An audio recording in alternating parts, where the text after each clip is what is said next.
morning, mga kapatid. Tayo po patuloy na sa pagkabasa ng kanyang mga salita. Dito po sa aklat ng Mateo,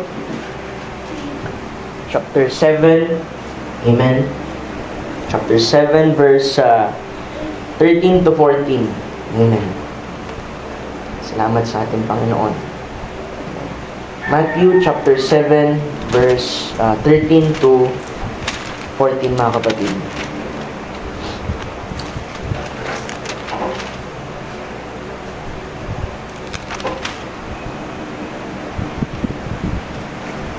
Nahanap na ba natin, mga kapatid? Amen. Sabi dito, amen, sa English,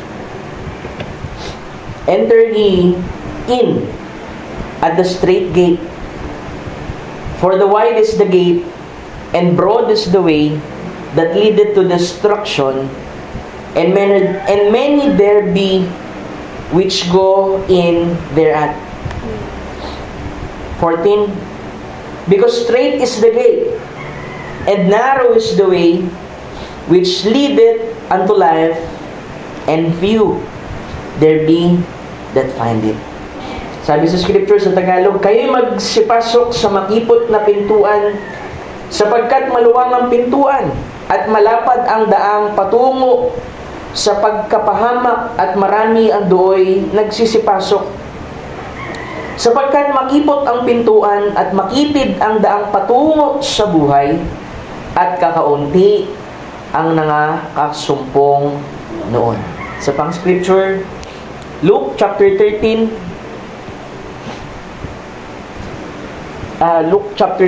verse 23. Amen. Salamat sa ating Panginoon. Dahil dito ay merong nagtatanong sa ating Panginoon ng isang bagay, at sinagot ng ating Panginoon. Dahil alam mo, sa ating panahon, mga kapatid, sunod-sunod ang mga trahedya at lahat, at nawa magbunsod sa atin yan upang patuloy na magbulay-bulay sa ating Panginoon. Luke chapter 13, verse 23. Amen. Sabi dito, "At may isang nagsabi sa kanya, Panginoon, kakaunti baga ang mga liligtas?" At sinabi niya sa kanila, "Magpilit kayong magsipasok sa pintuang makipot, sapagkat sinasabi ko sa inyo na marami ang mga nagsisikap na pumasok at hindi mangyayari." Diba? Ang Diyos ang patuloy na magpala sa kanyang mga salita. Amen. Maaari na tayong maupo, mga kapatid. Salamat sa ating Panginoon. Pagpalain ng Panginoon ng mga scripture na ito, at patuloy siyang mangusap sa atin sa umagang ito. Minsan pa ay mapagpalang umaga po sa bawat isa sa inyo. Amen. At amen. At welcome din natin si Mayan, tsaka si Brother Rogin. Okay. God bless you, brother. Welcome ka dito sa amin.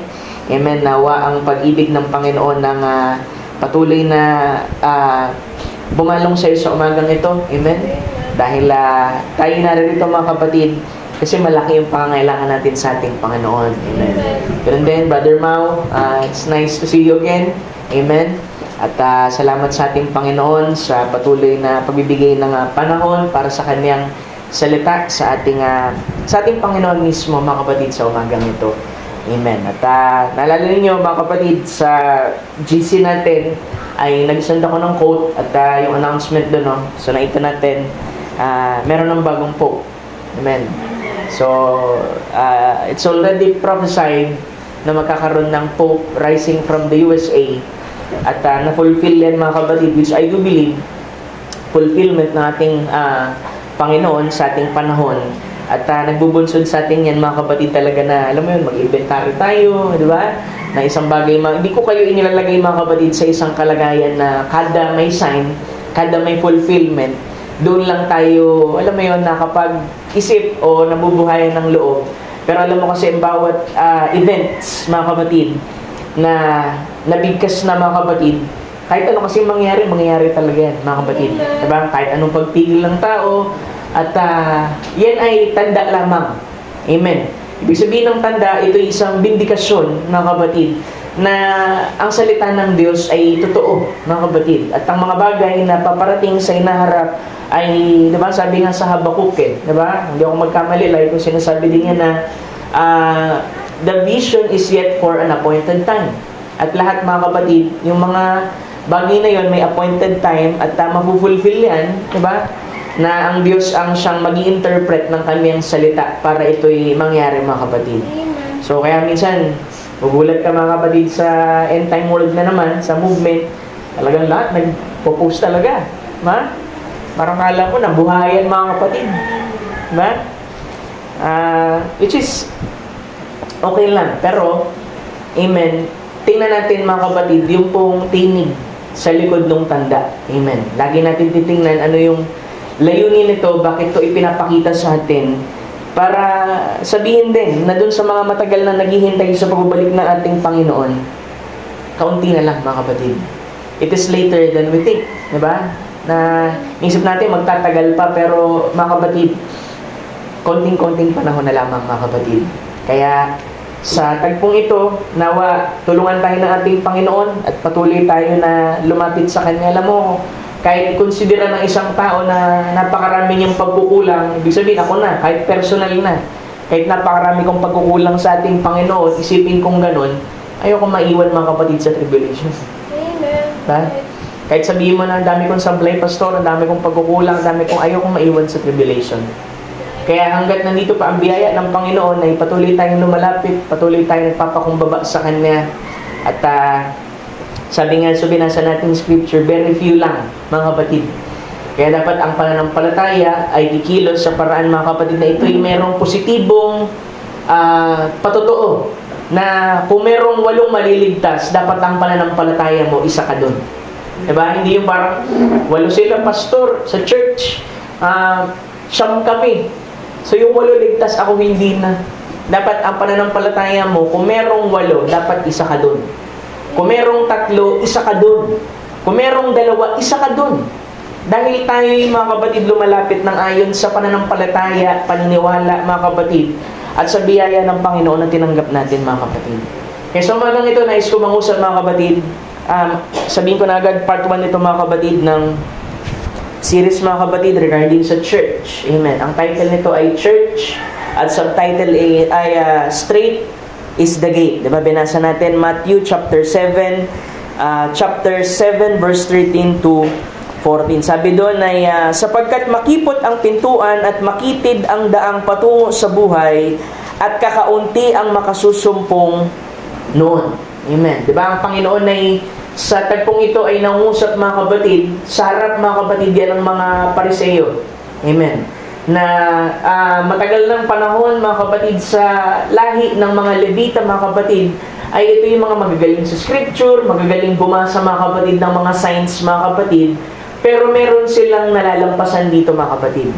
Na ang sabi, mga kapatid, ng ating Panginoon ay sinasabi niya lamang sa atin dito na tayo magsipasok, mga kapatid, sa makipot na pintuan, sapagkat yung daan, mga kapatid, na maluwang o malapad yung daan, mga kapatid, ay patungo sa pagkapahamak at marami ang doon ay magsisipasok. Diba? Naturalesa ng tao, ano po, pastor? Ayaw natin nahihirapan. Ayaw natin ng yung hindi tayo convenient. Diba? Sa isang lugar nga lang, sa init ng panahon natin, di ba? Lagi sabi, ang init. Di ba? Pero kung tingnan mo, ano mas mainit? Impyerno o yung bagay mo. Di ba? So, mas pipiliin mong positibong tingnan na lang, buksan ko na lang yung electric fan o buksan mo yung aircon, mga kapatid. Dahil gusto mo, convenient ka. Di ba? Kapag ikaw ay lalabas, mga kapatid, sa daan, kung meron ka lamang 10 piso at 10 piso lang yung halaga ng pagsakay sa tricycle at mahaba yung lalakarin mo, mas gusto mo pa nagasusin yung 10 piso na yun na marahil ay pwede pambili mo ng tinapay para lang maging convenient yung biyahe mo. Amen. At marahil, mga kapatid, nandito tayo sa panahon, mga kapatid, na ang sanlibutan ay nagbibigay, mga kapatid, ng mga comforts of life. Diba? Alam mo, hindi masama yun eh. Yung paminsan-minsan kailangan mong i-reward ang sarili mo't lahat. Diba? Hindi masama yun, mga kapatid. Balanse tayo dyan. Na minsan i-reward mo, mainit yung panahon, naglakad ka ng mahaba, may ginawa ka, tapos mainit, gusto mo mag-ice cream ka. Diba? Ang comfort ng buhay natin, mga kapatid, na ninanasa natin, mga kapatid, bago man lang, alam mo yun, bago man lang sana dumating ang ating Panginoon, pastor, maranasan ko man lamang ito. Diba? Mag-travel, pumunta ng mga ng mga dagat, lumangoy-langoy, hindi masama yun mga kapatid. As long as, mga kapatid, wala kang sinasalangsang sa salita ng ating Panginoon. Diba? Sabi doon, yung comforts ng life, comfort of this life, mga kapatid, actually, more on nandun tayo sa bahagi ng pagtitiis, tribulation, mga kapatid. Diba? Na kuminsan nadi-disappoint tayo sa mga bagay na nangyari sa ating buhay, but sometimes, may mga circumstances sa buhay natin because yan ay bunga ng ating decision mismo, mga kapatid, sa ating buhay. Kaya hindi natin pwedeng isisi sa iba yan na, mga kapatid, na hindi kasi kaya ganito, kasi ganito eh. Kaya ako ganito, kasi ganito eh. Diba? May mga pagkakataon na merong influensya, yung mga bagay na na-experience natin nung tayo malilit pa o lahat, kung paano tayo, mga kapatid, namumuhay sa inaharap. Pero nagpapasalamat tayo sa ating Panginoon dahil ang Kanyang salita ay nananatiling gabay at patnubay sa atin upang anuman ang ating mga dinaanan, anuman yung mga trauma, anuman yung mga complexes ng buhay na meron tayo, magagabayan tayo, mga kapatid, dun po sa tamang daan, mga kapatid, sa ating Panginoon. At ang sabi ng Scripture, nakita ninyo, mga kapatid, sabi doon, yung maluwag na pintuan tsaka malapad na daan, yan yung laging gustong puntahan ng tao, mga kapatid. Kaya nga, mga kapatid, pag merong emergency sa isang mall, for example, merong earthquake o kaya naman ay merong sunog, ang lagi, mga kapatid, na pinupuntahan ng mga tao, yung malapad na pintuan. Diba? Kaya nga nagkakaroon ng stampede. Ang tip dyan, mga kapatid, tumakbo ka ng palihis, ibig sabihin opposite way. Kasi mayroong mga tao, mga kapatid, hindi dumadaan dun sa makipot na daan. Kasi ang isip agad nila, baka hindi ako makalabas dyan, makipot dyan eh. At ang pinipili lagi nila, mga kapatid, yung pong maluwag na daan. Yung kumbaga parang ganito, bilang isang Kristiyano, pinipili natin dapat yung daan ng Panginoon, yung kalooban ng Panginoon. Pero dahil minsan nandun tayo sa kalagayan na hindi tayo komportable, marami tayong complaints at lahat, minsan gusto nating piliin yung pinakamadaling daan, yung easy way. Kasi unang-una, sa buhay ng tao, mga kapatid, hindi talaga tayo dinisenyo para magbuhat ng kabigatan. Diba? Yung ating buhay nga lang, sabi, isa na itong kabigatan. Maraming responsibility, maraming mga bagay na dapat gawin, maraming dapat ikonsidera. Pero, sa araw-araw, mga kapatid, alam mo ba, lagi tayong nandoon sa pagpili. At kailangan maging tama yung ating pagpili at walang ibang pinakamainam na choice, mga kapatid, sa buhay na ito ay maliban sa pagpili sa daan ng ating Panginoon. Amen. Diba? Kasi sabi nga, merong daan na tila ba sa tao ay matuwid, maganda, mainam. Pero ito'y patungo, mga kapatid, dun po sa kapahamakan. Dahil pagka-iskinita nga lang, minsan pagka-pupunta ka sa isang bahay, gusto mo yung wala kang nababangga, hindi ka dun sa masikip na daan, gusto mo yung pinakamadali, mga kapatid. Pero alam mo, merong kung ano, sa pagpili sa makipot na daan, kung yan ay kalooban ng ating Panginoon, yan ay kasama din, mga kapatid, yung pong pag-iingat ng Panginoon sa atin. Diba? Yung sinisip natin, sobrang higpit kasi sa church, sobrang higpit kasi ni pastor, hindi nga ako mahigpit sa inyo eh. Hinahayaan ko kayo mismo magkaroon ng tunay na kapahayagan sa inyo, na hindi ko man diretsong sinasabi ang isang pangangaral o isang salita sa inyo, ay hinahayaan kong ang Espiritu Santo mismo ang maghayag sa inyo. Diba kung minsan, parang si pastor ang haba ng pagpapaliwanag niya, ano yung tumbok niya, ayun ang paibig niya sabihin. Gusto kong sabihin ng mga bagay, mga kapatid, nang sa ganun ay gumana yung pananampalataya natin. Gumana yung pangunawa natin sa ating Panginoon. Kasi anong silbi, pagka ang isang tao din, mga kapatid, ay laging, di ba, okay din naman minsan, mga kapatid, na diretso ka magsalita kung ano yung gusto mong sabihin. Pero merong pamamaraan, mga kapatid, ang isang pastor na magsabi sa inyo ng isang bagay na hindi man tuwil ang sinasabi sa inyo, ay dinadalangin ko yung maunawaan yung ibig kong sabihin. Sabi ko nga, hindi ko kailangan laging sumigaw sa inyo para maintindihan niyo ako. Dahil sinisikap ko, mga kapatid, sa abot ng makakaya ko na maipangaral ang salita ng ating Panginoon sa pinakabalansing paraan na nalalaman ko, mga kapatid, at pinahayag ng ating Panginoon sa atin. Kaya, mga kapatid, sabi ko nga, yung pagpili natin sa araw-araw, mga kapatid, di ba, nasa iyo kung may stress ka, di ba? Nasa iyo kung maiinis ka dun sa mga sirkumstansya, Nasa sa'yo mga kapatid kung magiging moody ka. Diba? Yun ay according mga kapatid sa pagpili mo. Pero kung mababasa natin yung scripture mga kapatid kanina dun sa Luke, kung tatawid tayo, ang sabi, strive to enter in at the straight gate. Hindi lamang basta, alam mo yun, parang, alam mo pastor, kahit na medyo ganito yung buhay ko, gusto ko naman din talaga na sikapin na ganapin ang kalooban ng Panginoon sa buhay ko. Pero sabi doon, strive. Ibig sabihin, pagsumikapan mo ito, nalakaran mo kasi unang-unang pagka makipot na daan, ayaw natin yan. Diba? Kasi maaaring naglalakad ka ng diretsyo, pero may mga pagkakataon, kailangan mong gumilid para magkasya ka dun sa isang daan. At ang salita ng ating Panginoon ay hindi pwedeng mag-adjust para sa atin. Ang tao ang dapat mag-adjust sa salita ng ating Panginoon. Diba? Kung paano si Elijah mga kapatid, maalala ninyo, nung siya umalis, iniwan niya mga kapatid yung pong garment niya mga kapatid, yung balabal niya kay Elisha. Ang sabi, inabot nga ng 10 taon para magkasya ito mga kapatid kay Elisha. Nang sabi doon, nung na-receive niya, hindi niya dinala yan sa sastre para tabasan yan, para mag-fit siya doon, kundi siya mismo ang minolde ng ating Panginoon para magkasya siya doon. Minsan nagsusumikap tayo mga kapatid, okay naman din yun. Pero pagka minsan wala tayong kapahayagan sa ating Panginoon, gagawin natin yung ating paglilingkod sa legalistang paraan. Kaya nga sabi ko, ang daming mga nagpauna sa mensaheng ito mga kapatid, na bandang gitna, napagod sila. Kasi sinisikap nilang gawin yung kalooban ng ating Panginoon at tawirin yung makipot na daan sa sarili nilang paraan. Alam mo, kahit sabihin natin, alam natin yung daan, alam natin yung pagtuturo, alam natin ang mensaheng ito, kailangan natin ng gabay. Amen. At ang gabay na yun mga kapatid ay manggagaling sa salita ng ating Panginoon at sa anyo ng Espiritu Santo. Di ba ang sabi, the Holy Ghost is your guide. Amen. Kahit pa sabihin mo, alam mong salita, alam mo, minsan may mga nakakalimutan tayo. Yes. Kaya nga merong Holy Ghost. Sabi yun, ipinadala yung mga aliw sa inyo para ipaalala yung mga unang bagay na binigkas sa inyo. Amen.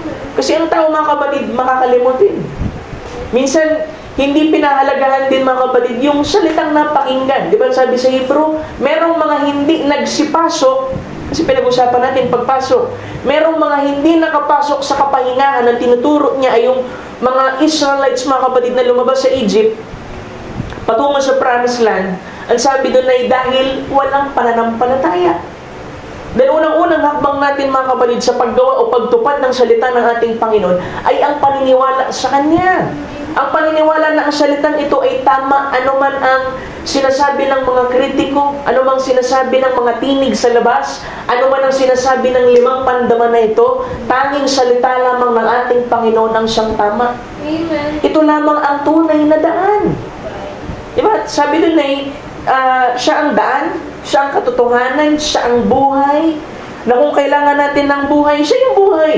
Amen. Kung hinahanap natin ng katotohanan, ang Diyos ang katotohanan. Kung hinahanap natin saan daan, baka may lalakad, pastor, siya ang daan. Amen. Ang ating Panginoong Jesucristo. Amen. Kaya sabi mga kapatid, amen, kailangan pumili tayo mga kapatid at piliin natin yung daan ng ating Panginoon.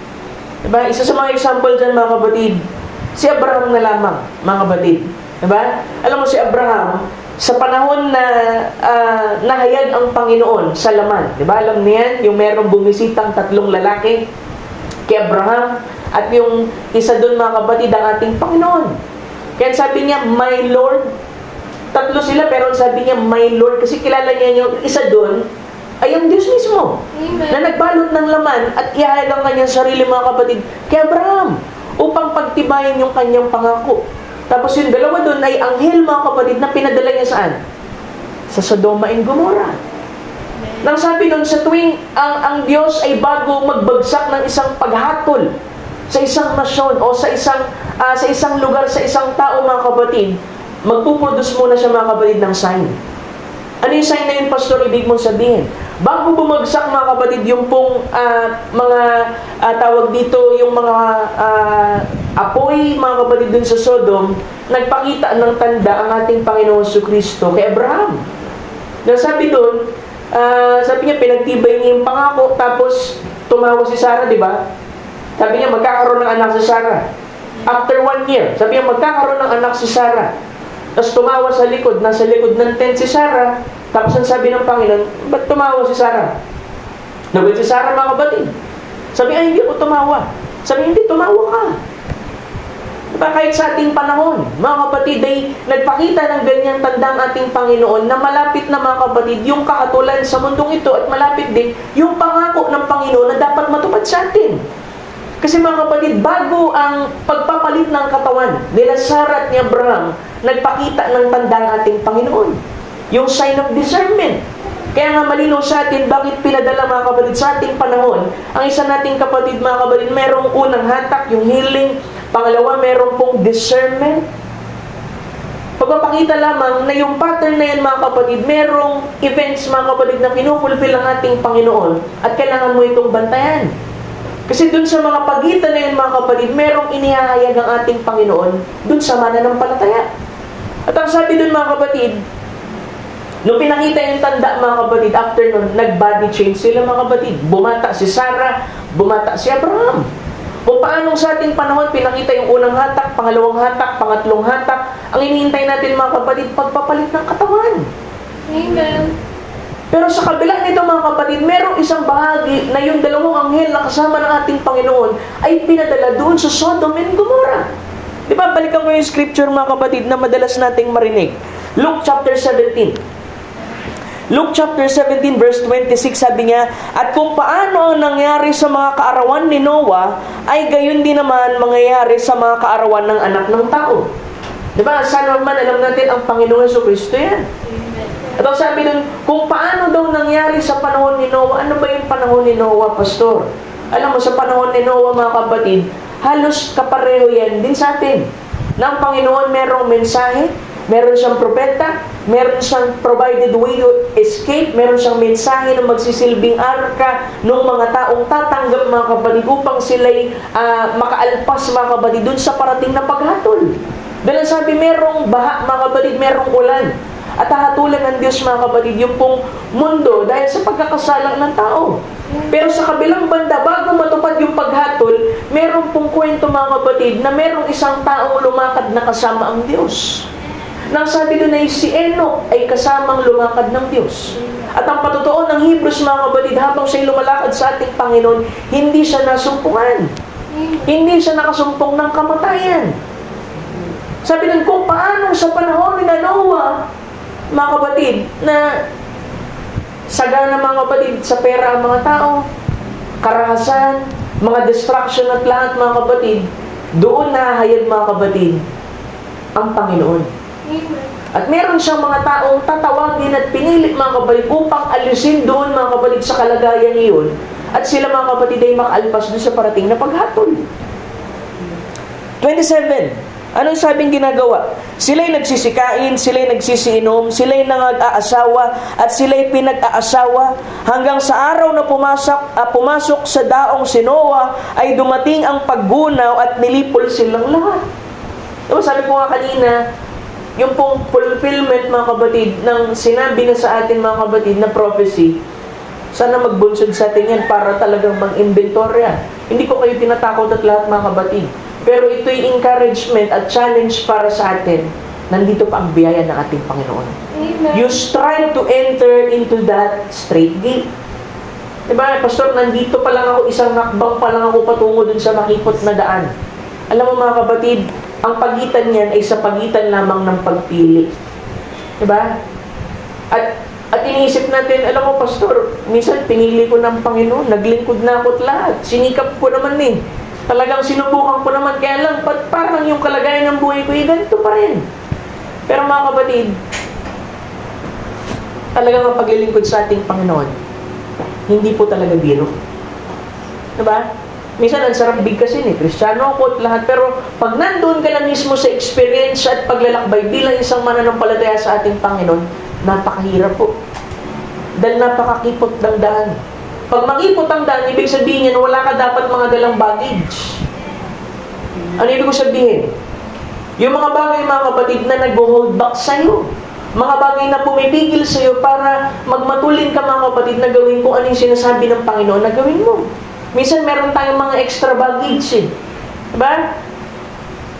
Pagka makipot ang daan, At sinabi ng Panginoon nga, sinabi niyo mga disciples, sige na, yung mga 70 disciples at 12 disciples, humayo kayo at mangaral kayo. Sabi ng mga disciples, anong dadalhin namin? Sabi, wala kayong dadalhin. Dala niya na yung kailangan nyo, yung salita ng Panginoon na dapat na maipangaral ninyo. Dahil yun ang magpupuno sa kung ano man ang pangangailangan ninyo. Kaya mga kapatid, kahit yung pagpapatuloy, paglilingkod, pag-aalay ng serbisyo sa ating Panginoon, kailangan i-deny mo talaga ang sarili mo. Diba sabi ko, kung meron mang gustong sumunod sa akin, deny himself, take his cross, and follow me. Yan ang lagi yung pattern ng ating Panginoon. Di ba sabi ni ibang preacher, maglingkod ka lang sa ating Panginoon, pagpapalahin ka, masayang lahat. Scam! Kasi ang paglilingkod sa ating Panginoon, mga kapatid, hindi po talaga biro.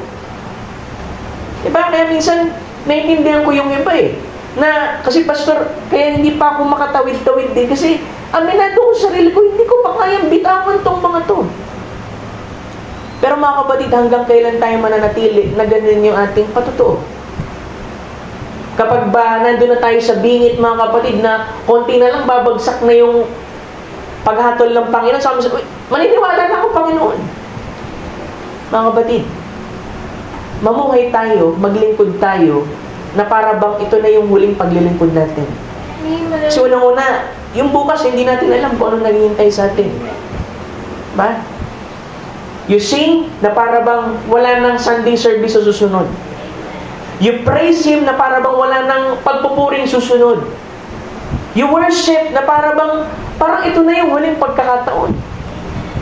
Naibigay mo lahat-lahat sa ating Panginoon, mga kapatid, kahit yung huling lakas na meron ka.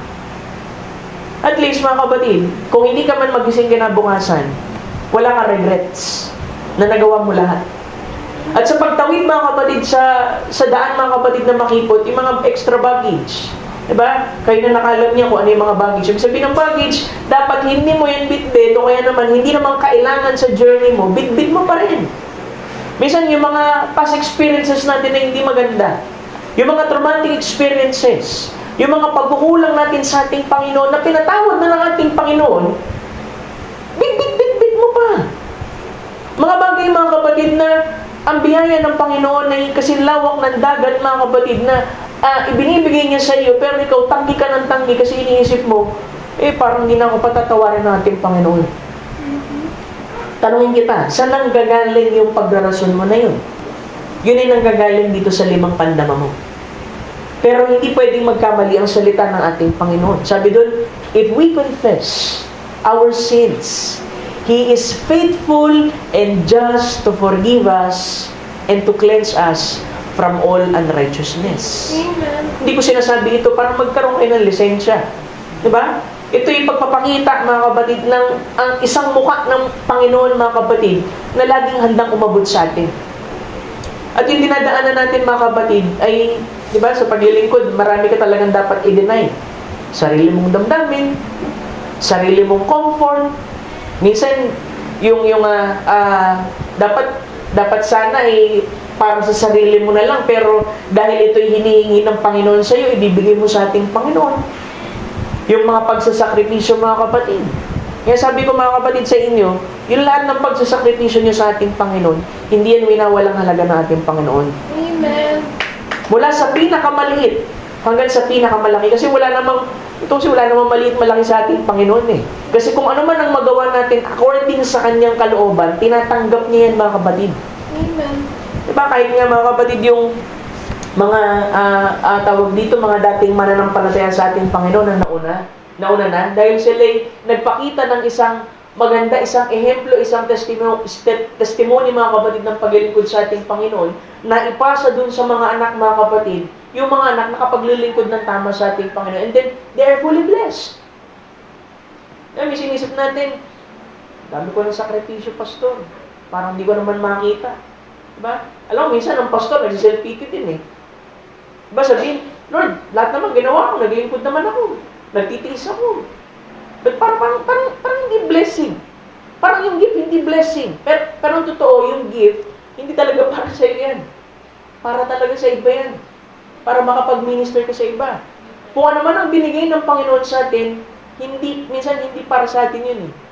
Para talaga sa iba.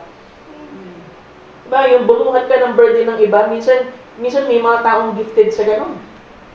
Diba? Ano mga kapatid, dinadaanan ko ngayon yan mga kapatid, yung pagkapagod sa trabaho at lahat. Minsan gusto ko na mag-quit. Kaya hiniling ko sa inyo, you pray for me. Amen. Kung anong kalooban ng Panginoon. Diba? Sabi ko nga na minsan, parang nagiging pastor na talaga ako kasi sumusungit na ako. Kasi yung signature ng iba, dapat daw pag pastor ka, masungit ka. Pero hindi naman ganun eh. Diba? Hindi dapat ganun eh. Minsan kaya tayo masungit, kaya meron tayong maugali na hindi maganda kasi meron nangyayaring pressure sa loob. Parang ganito, mga kapatid, may hawak kang kape, tapos nabunggo ka, galit na galit ka. Natapon yung kape, pero ang totoo, meron ka talagang problema, kaya kahit yung maliit na bagay mga kapatid na nagbunsod ng inconveniente sa iyo mga kapatid, iba na agad yung reaction mo. Nasa pagpapatuloy sa paglilingkod sa ating Panginoon, alam mo, ang hirap maglingkod pag meron kang ipit-ipit sa puso mo. Diba? Minsan yung isip mo, hindi kasi sabi ni Pastor, magpatuloy ako lahat. Sinisikap ko, tapos may ipit-ipit ka sa puso mo. Ang hirap maglingkod mga kapatid. Minsan ang hirap umawi, minsan ang hirap magmataas ng kamay. Pero ang sabi mga kapatid, pag dumaan tayo sa makipot na daan, dapat wala kang extra baggage. Kaya minsan nahihirapan tayo na magpatuloy dun sa makipot na daan na binigay ng ating Panginoon sa atin kasi madami tayong bitbit. At hindi tayo makapag-decide, mga kapatid, dahil lagi tayong nakatingin sa likuran. Diba? Parang si Lot, yung asawa ni Lot. Sabi nga, Pastor, ba't walang pangalan si Lot? Yung asawa ni Lot. Kasi insignificant eh. Hindi mahalaga. Sabi ng isang preacher, pangalanan natin Lot. Kasi babae ito, mga kapatid. Nung bumagsak mga kapatid, actually, ayaw nga nilang umalis ng Sodom eh. Di ba nakipag-bargain ng si Abraham? Sabi niya, Lord, pagka ba may 50 doon, bupunawin mo ba yun? Sabi niya, hindi. Hanggang sa bumaba, mga kapatid, 40, 30 set, meron lang matuwid din mga kapatid, 3. Kasi hindi nakasama mga kapatid si Lot, yung asawa ni Lot. Kasi anong ginawa mga kapatid? Lumingon eh. Ang bilin ng mga anghel, ang bilin ng Panginoon, huwag kayong lilingon. Alam mo yung paglingon, ano yun eh? Regret. Pagtingin mga kapatid dun sa mga bagay na gusto mong bitbitin pa rin habang nagpapatuloy ka sa ating Panginoon. Diba sabi ko sa inyo, hindi tayo pwedeng pumili ng paraan ng ating paglilingkod sa ating Panginoon. Meron siyang daan, meron siyang pamamaraan, meron siyang ibinigay na salita at mensahe sa atin at yun ang maging mistulang gabay natin upang tayo makapanatili mga kapatid sa kanyang kalooban. Minsan, pag-iimbentaryo na lang mga kapatid sa ating pong gawain mismo. Diba? Tingnan natin, ano ba yung response natin sa salita ng ating Panginoon? Ano ba yung gawin natin sa loob ng iglesia? Kasi kung ano yung response natin, kung ano yung gawin natin, yan ang nagpapakita ng ating pagpapahalaga sa salita ng ating Panginoon. Kaya lang yung sinasabi, kahit problema rin naman ng church yan eh. Sabi dun eh, nangangaral yung pastor, nagsiselfone. Nangangaral yung pastor, natutulog. Nangaral yung pastor, nagtatakbuhan. Sabi pa nga, nangaral yung pastor, naghihimutuhan. Sabi ni isang pastor sa akin, yung sa inyo, pastor, ganyan lang, natutulog lang, nagte-text na, nagsiselfone lang. Pero sa amin, naghihimutuhan. Sabi ko, pastor, bigyan mo suyod.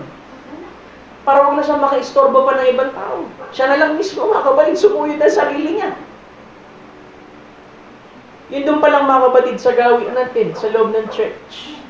Diba, isip natin, alam mo, parang hindi pa naman formal na church yung church natin, pastor, kasi nasa bahay lang tayo. Alam mo, sa Book of Acts, sa bahay lang din sila nananambahan.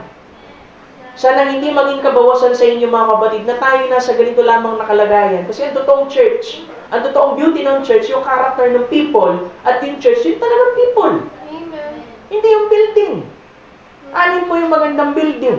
Anin mo yung magandang gusali, mga kapatid. Kung wala naman ang presensya ng ating Panginoon doon. Kung wala ang purong salita ng ating Panginoon. Kung walang pagtuturo, mga kapatid, na nanggagaling sa Biblia. Kaya sana, mga kapatid, kahit dun sa mga maliit na bagay na pinadadaan tayo, medyo makipot ata to, pastor. Ano yung makipot? Ibig mo sabihin, meron tayong lugar na pinadadaan tayo ng Diyos na parang napakakipot, napaka-inconveniente. Pero alalahanin mo, daan ng Panginoon yun. Diba, minsan nagko-complain talaga tayo. Totoo naman yun, mga kapatid. Pero kailangan natin balikan, mga kapatid, nasa daan tayo ng ating Panginoon. Amen. Nandun tayo sa bahagi ng pagbibigay ng buhay, paglilingkod sa Kanya. Kaya nga dapat talaga mga kapatid, maiwasan yung pagko-complain natin. Diba? Alam mo, minsan sabi nga, bakit daw ang blessing sa loob ng isang tahanan ay napuputol? Dalawa. Sabi doon ay murmuring, pagko-complain, o kaya naman lack of prayer. Kaya nag-series tayo sa prayer, mga kapatid. Ba, paano dapat manalangin? Ako, naging inspiration ko mga kapatid, yung pong prayer ni Jabez. Na sabi doon, pagpalain mo kung tunay, i-enlarge mo yung borders ko, yung hangganan ko. Manatili ang kamay mo sa akin at ilayo mo ko sa anumang temptasyon. Alam mo, pwede ko sabihin, kumpleto na yung panalangin niya. Di ba sana, tuwing mananalangin kayo, idagdag niyo sa prayer ninyo, mga kapatid. Dahil unang-una, scriptural yan. Amen.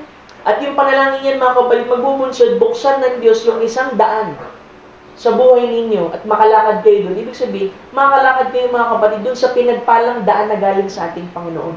Amen. Sabi ko nga, alam mo, kung gusto mo talagang pagpalain ka ng ating Panginoon, hindi mo kinakailangang hilingin sa Kanya, Lord, bless mo ko sa ganito. Manatili ka sa kalooban ng Panginoon, hindi mo na kailangang hilingin na pagpalain ka kasi nandun ka sa daan ng ating Panginoon. Amen. Minsan lang, anong problema? Minsan mainipin tayo. Ba? Minsan may inaasahan tayo, blessing at ganyan. Tapos biglang, nung dumating yung blessing, nandito yung kaaway para i-discourage tayo, merong paglalaanan sa amin isang bagay, tapos mapupunta sa isang bagay. Pero alam mo, tutusin, blessing na yun eh. Kaya binigay yun kasi meron paparating na trials. Na yung trials na yun, mga kapatid, naglaan agad ng provision ng ating Panginoon. Amen. Kaya yung daan ng ating Panginoon, mga kapatid, talagang yan po ay daan din ng pag-iingat din sa atin. Amen. Ba? Nais kong bumasa mga kapatid ng ilang mga sipi mga kapatid sa message. Balikan natin si Abraham. Diba dumating sa punto, bago mapunta mga kapatid si Lot doon, di ba nagkaroon pa ng pagtalo-talo? Di ba naalala niyo sa Genesis? Yung mga pastol nila na nagtalo-talo mga kapatid kung saan ba sila. Kaya sabi ni Abraham, sige na, pumili ka na kung anong gusto mo dun sa patag o dito sa mga mabato. At pinili mga kapatid ni Lot, yung pundaan mga kapatid dun sa Sodoma and Gomorrah. Pero ang napunta mga kapatid kay Abraham, doon po sa simple lang, payak lang. Pwede natin sabihin, doon, marangya doon eh. Diba? Pero yung buhay ni Abraham mga kapatid, kahit pa sabihin mo na nandun siya sa ganung kalagayan, parang pangalawang choice lang yun, yung lugar na meron siya. Pero mahalaga ang Panginoon nasa sa kanya. Amen.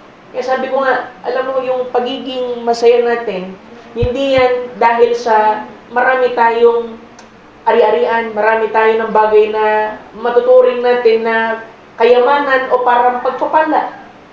Pero alam mo, tunay na kasiyahan mga kapatid, yung makontento ka doon sa allotted portion na binigay ng Panginoon sa iyo. Right. Amen. Sabi nga kung hindi ka masaya doon sa provided way ng ating Panginoon, doon sa meron ka, kahit doble niya ng Panginoon, hindi ka magiging masaya. Mm-hmm. Kasi doon nga lang sa kakaunti, ungrateful ka na, kahit doblein pa ng Panginoon niya, sabihin mo, dapat kasi triple, ba't madinoble lang yun? Diba? Pero mga kapatid, kung mailalagay natin yung ating puso, na tayo bilang isang mananampalataya sa ating Panginoon, tayo mananatili mga kapatid dun sa kanyang daan at sa kanyang kalooban, magiging kontento tayo kung paano yung pagpo-provide ng ating Panginoon. Minsan kasi inisip natin, hindi kasi sapat pastor eh. Totoo lang, medyo Gina G, gipit na gipit pastor. Pero kahit na ganun mga kapatid, isang panalangin mo lang, nagpo-provide ng Panginoon eh. Amen. Diba? Nagpo-provide siya. Diba? Isang panalangin, alam mo, meron nga rin isang testimony nito lang eh. Ba, may problema. Tapos nung after manalangin, after ko ipag-pray mga kapatid, nag-provide ng provision ng Panginoon para dun sa tao. Eh ako pa nga nai-stress para dun sa tao mga kapatid. Sabi ko, parang ano may tutulong ko eh. Ako rin eh, hindi capable na makatulong sa ganung paraan. Pero sabi, nagtatalo pa sa puso ko eh. Sabi ng tinig, mag-pray ka. Ipag-pray mo yung tao. Sabi ko, nahiya ako Lord kasi hindi ang believer Lord eh. Mag-pray ka. Medyo nahiya ako Lord, mag-pray ka, ipag-pray mo. Nagtatalo sa loob ko, mga kapatid. Pero sabi ko, sige, mag-pray ka. After mag-pray, pagbe-pray kita.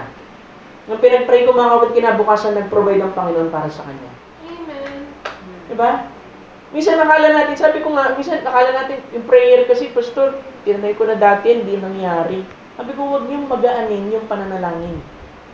Huwag niyong iwalang bahagi at tingnan ng maliit ang pananalangin. Kasi sa pamamagitan ng panalangin, binabago niya yung circumstansya. Amen. Na kahit pa parang imposible, parang tawag dito, paradox. Diba? Hindi mo maisip. Pero ang Panginoon, mga kapatid, God is a God of miracle. Diba? Miracle worker siya eh. Na kaya niyang baguhin yung isang kalagayan, mga kapatid. Talagang worse na. Parang walang-wala na. Parang side na. Pero isang panalangin lang, napabago ito. Amen. Minsan dinadala tayo ng Panginoon doon para tayo mismo ma-discover natin yung sarili nating pananampalataya sa ating Panginoon. Kung natin isipin, mananampalataya ako, pastor, pero ba't ganito? Alam mo, kaya ka ginagawa ng ganyan ng Panginoon para ikaw mismo ma-realize mo kung ano yung bagay na inilagay ng Panginoon sa iyo. Amen. Yung pananampalataya na meron dyan. Amen. Sabi niya, Amen.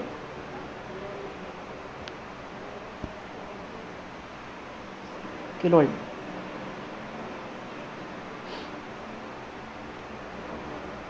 Now, sabi niya, while Abraham had took the way that was given him by God and had leanness of the land, he wasn't prosperous at all.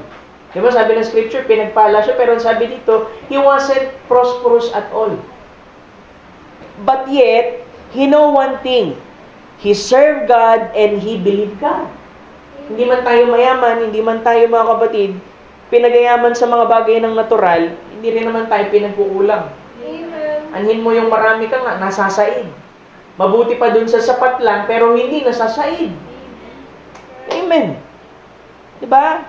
Kahit yung mga Pariseo, mga kapatid, sa panahon ng ating Panginoong Jesucristo, lagi lang sinasabi, kami mga anak ni Abraham.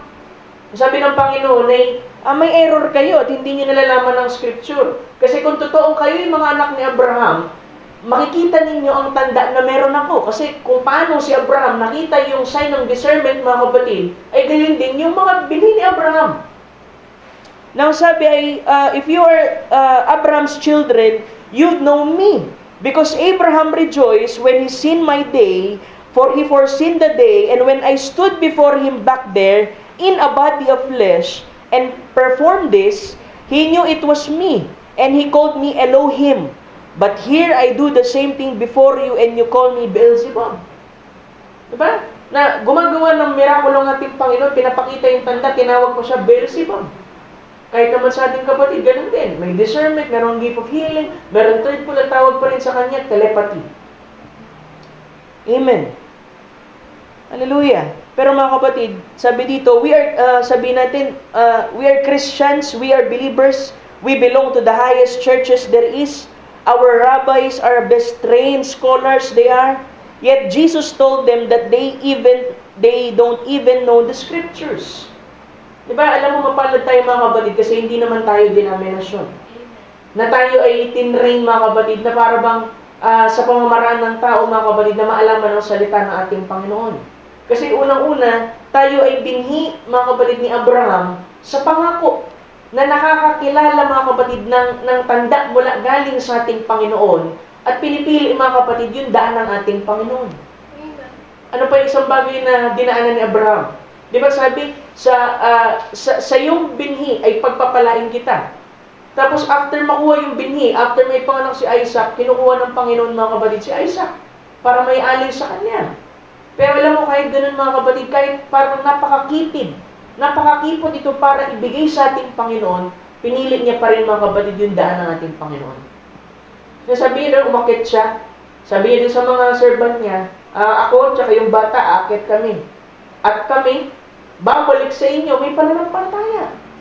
Bagamat kaya niyang ilagay mga kapatid si Isaac, mga kapatid, dun po sa altar, at ito'y mamatay, kaya niyang ibilang na ang Diyos ay able pa rin na siya'y buhayin at kami babalik at sasalubong ulit dun sa mga alipin. Amen. Bakit? Pinili kasi yung daan ng ating Panginoon. Sabi niya dito, Jesus wanted to correctly straighten them. Tinutuwid sila ng ating Panginoon, yung mga Pariseo, mga kapatid. Oh, Abraham is our father and we are being in glory. Don't you worry about it because we believe in God. We are professors and we believe in God. We teach our people and who, sabi niya, at tinuturo nila, ganito kami, ganito kami, ganito kami. Kahit nga ako, sinasabi ko yan. Hindi tayo pwede maging kampante. Sabihin natin, may church kami, may pastor kami, may nasa message kami. Ang tanong, nasa daan ka ba ng ating Panginoon? Kasi ang message binigay sa atin, hindi para magkaroon tayo ng knowledge na mas mataas sa iba, o parang mas matamis yung ating mga sinasabi, kundi para turuan tayo lumakad, mga kapatid, dun sa makipot na daan na binigay ng Panginoon sa atin. Kasi sabi ng Scripture, kaunti lamang ang makasusumpong nito. Alam mo, may message niya, sabi niya, alam mo ba, nagdududa ako na kahit isang dosena, hindi aabot ng isang dosena ang makakaabot sa rapture. Ang tigas nun.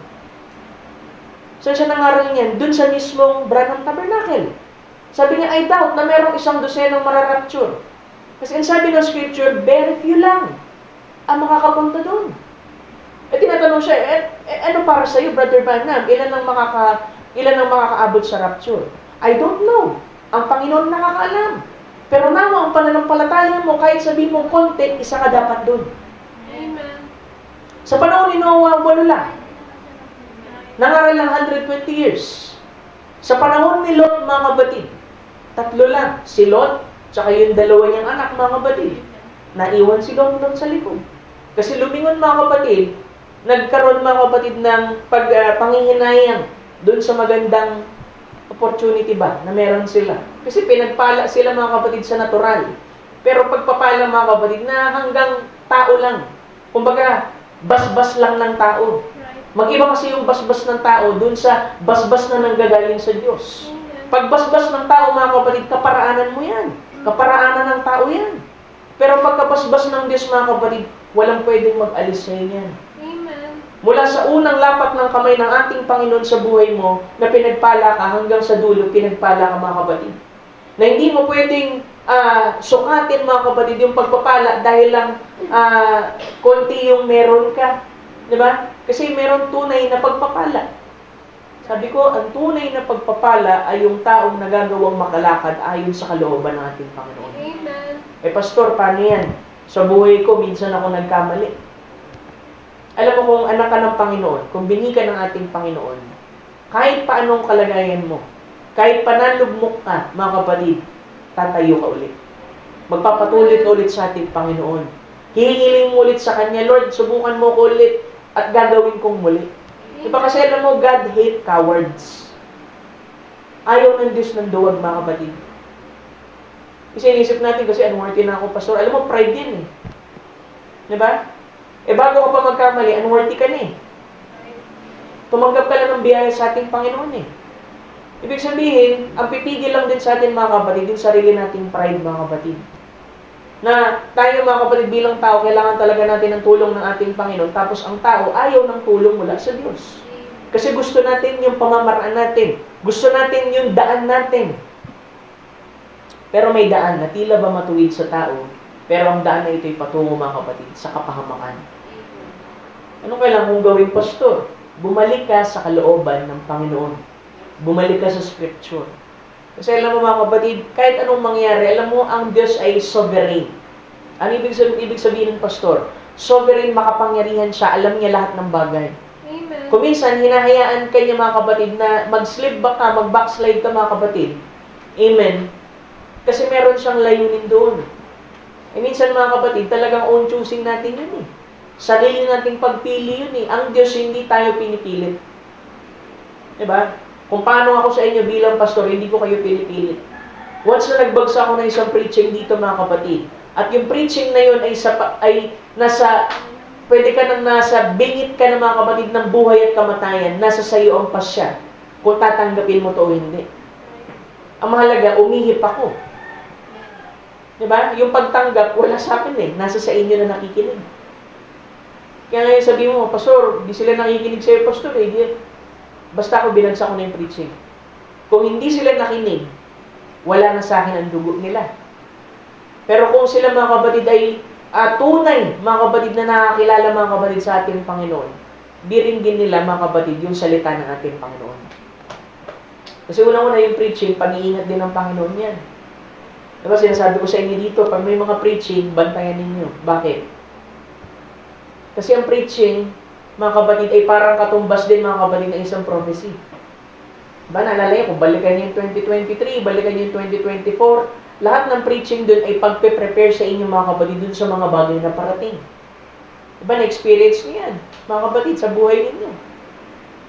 Naalala niyo, meron preaching tayo, puro trials, puro healing. Kasi meron palang mga magkakaroon ng karamdaman.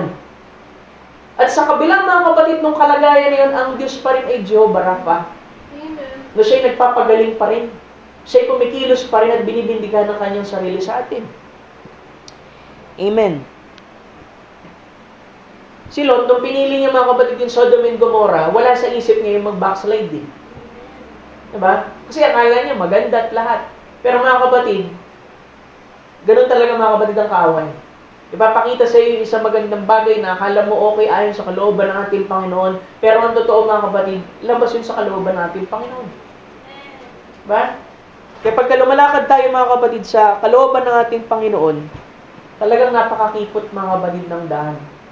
Bibitawan mo yung mga dapat mong bitawan, iiwan mo yung mga dapat mong iwan. Pastor, ang dami namang kailangang i-sacrifice. Alam mo, hindi ka pwedeng maglingkod ng walang sacrifice eh. Ba? Pag mag-a-approach, mga kapatid, ang isang high priest sa presensya ng ating Panginoon, kailangan meron siyang dalang sacrifice. At kailangan ma-identify siya, mga kapatid, dun sa kanyang sacrifice. At tayo, mga kapatid, lumalapit tayo sa Diyos, identify tayo dun sa ating sariling sacrifice, walang iba kundi ang ating Panginoon Kristo. Kaya hindi nga tinitingnan, mga kapatid, kung ano tayo. Kaya natin siya sinasamba, hindi dahil mabuti tayo, hindi dahil wala tayong pagkukulang, hindi dahil wala tayong pagkakamali. Sinasamba natin siya, pinupuri natin siya, dahil siya ay siya. Hindi siya nagbabago dun. Minsan binabase mo yung paglilingkod mo sa ating Panginoon, pagbibigay mo ng panambahan sa Kanya, dun sa kalagayan mo. Pastor, kasi medyo mabigat talaga, Pastor. Hindi bitawan mo mga kapatid sa paano ng ating Panginoon. Yun lang naman mga kapatid ang magpapabigat sa atin eh. Diba? Kung bakit hindi natin pinipili yung makipot na daan na galing sa ating Panginoon. Alam mo ba yung ministry mismo mga kapatid ng ating kapatid Brother Branham? Hindi rin po madali. Diba? Isipin mo, nilagay siya ng Panginoon sa ganong kalagayan para merong magbenepisyong ibang tao. Ang tinutukoy ko na dito, tayo mga kapatid, na hindi siya naabutan, pero alam natin ang mensahe, napapakinggan natin to. Isipin mo, meron siyang isang kalagayan mga kapatid, dinidiscern niya yung tao, pinapakita yung sign, yung gift, pero pag nandun siya sa sakyan, naririnig niya rin, ang sabi ng ibang tao, telepathy lang yan. Alam mo, dumadaan siya sa isang depression, sa isang anxiety mga kapatid. Kasi minsan hindi niya na nga rin maintindihan kung nandun pa siya sa loob ng vision o nandito pa rin siya sa natural. Kung tutuusin mga kapatid, gusto niya nang umalis eh. Diba? Pero pag binasa niyo mga kapatid yung message ng Standing in the Gap, alam mo, yung message na yan para talaga sa minister. Doon sa mga ministro mga kapatid, gusto nang mag-quit sa ministry, gusto na lang maging ordinaryong brother, gusto na lang manatili na nakaupo. Kasi yung totoo lang, mas madaling nakaupo mga kapatid kaysa nakatayo. Isipin mo, yung ibang mga tupa, pag hindi maganda yung puso nila, yung kalagayan nila, pwede umabsent eh. Isipin mo yung pastor, umabsent. Diba? Sabi nga, may isang kwento eh, may isang brother eh, ginigising siya ng nanay niya. Sabi nga, nak, tara na, simba na tayo. Sabi hindi, nay, ayoko, wala nagmamahal sa akin sa church na yun eh. Hindi naman nila ako tinatanggap eh, hindi naman nila ako ayoko na. Sabi, hindi pwede, kailangan mong bumangon. Sabi, hindi ako makakasimba. Kasi talagang discourage ako doon sa mga tao dyan eh. Sabi, hindi pwede anak, ikaw yung pastor. Hallelujah.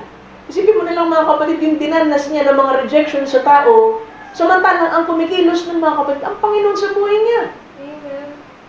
Kaya dumating sa point, sabi niya, since di naman niniwala ang tao sa akin, since di naman sila niniwala sa mensahe ito, magiging tambay na lang ako. Diba? Sabi niya, sa Standing in the Gap. Kasi bago mabuksan mga kapatid yung sales, noong 1963, nag-fade away na yung ministry. Pero mga kapatid, talagang kaparaanan ng Panginoon yun. Kasi ito-turn siya mga kapatid ng corner, mga kapatid, para ipakita isang bagay mga kapatid na climax ng kanyang ministry. But at some point mga kapatid, habang nagpapatuloy tayo, minsan, nandun na tayo, papunta na tayo dun sa climax. Pero hindi discourage tayo. Humihinto tayo. Tapos, sabihin natin, natamad ako magsimba. Nangihina ka na nga, tapos ayaw mo pang sumamba. Diba? Nangihina ka na nga, lumalayo ka pa sa gawain. Alam mo, ang tanging makapagpapalakas lang sa iyo, mga kapatid, salita ng Panginoon. Amen. At ang gawain sa Panginoon. Diba? Kaya nung time na yan, mga kapatid, discourage siya, gusto niya na maging tambay. Tapos may nanaginip na brother. Pinakita yung panaginip sa kanya. Pag yan, ginawa mo pa rin yung kagustuhan mo. Kasi mayroong original na programa ating Panginoon. Kaya nga ang Panginoon, hindi siya namimilit. Pero pinakita niya mga kapatid doon sa ating kapatid, na pagka pinili mo yung daan na yan, na hindi ko daan, pag pinili mo yung madaling paraan, at yung maling daan, ito yung mangyari. Sabi niya, magiging tambay ka, tapos hihiwalayan ka ng asawa mo, hanggang dyan na yung buhay mo. So ang Diyos, mga kapatid, sa pamamagitan ng kanyang salita, binibigyan na tayo mga kapatid ng clue. Kapag pipili tayo ng kaliwat kanan, imposibleng hindi sinabi ng Diyos kung ano yung nandun sa dulo. Kaya sabi din mga kapatid, nagising yung prophet. Sabi niya, pinili niya mga kapatid, yung kalooban ng Panginoon. Amen. At hindi madali mga kapatid talaga piliin yung kalooban ng Panginoon. Kasi yung kalooban ng Panginoon, magdudulot sa atin yan minsan ng kalumbayan. Magdudulot sa atin magsakripisyo ng isang bagay na marahil naging parte na ng buhay mo at nakasanayan mo. Pero kailangan mong ibigay sa ating Panginoon kasi ayaw niyang dalhin mo yan at bitbitin mo yan habang naglilingkod ka sa Kanya. Pastor, alam mo, wala akong lakas na bitawan ito. Kasi nasanay na ako dito, Pastor eh. Gusto ko mang bitawan, Pastor, pero parang siya yung dumidikit sa akin. Siya yung humahawak sa akin. Pero sabi doon, alam mo, yung pagkakilala sa anak ng Diyos ang nagbibigay ng kapangyarihan upang tayo, mga kapatid, matawag na anak ng Diyos. Sabi doon, di ba, yung pagkakaalam sa ating Panginoon, He gave He power to become sons and daughters of God. Kasi unang-una, hindi natin masampalatayan ng kuminsan, anak tayo ng Panginoon. Sabi mo, paano ko naging anak ng Panginoon? Pastor, nagkakamali nga ako, na sumasablay nga ako. Pero sabi doon, He gave them power. Amen. Kakayahan. Upang magampanan nila yung pagiging anak nila, mga kapatid, sa ating Panginoon.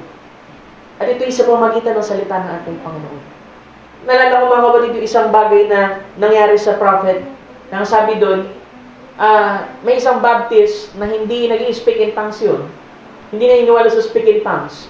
Pero nung marinig niya, mga kapatid, makilala niya si Brother Branham, nung punto na yun, ay niyakap niya, mga kapatid, yung prophet. Nang sabi doon, nung pagkayakap niya, biglang nag-speak in tongues.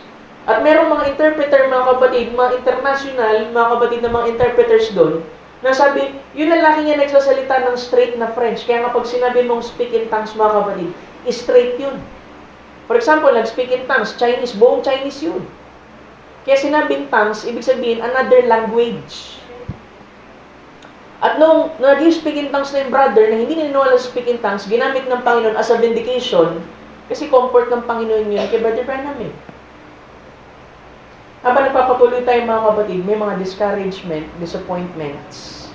At ang tanging makapag-comfort lang din sa atin, mga kapatid, ang ating Panginoon. Amen. Kaya nung dumating, mga kapatid, yung message, basahin ko sa inyo, mga kapatid.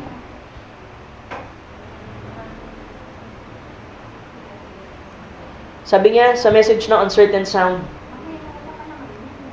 paragraph 186, sabi niya, look here, I want to show you something here.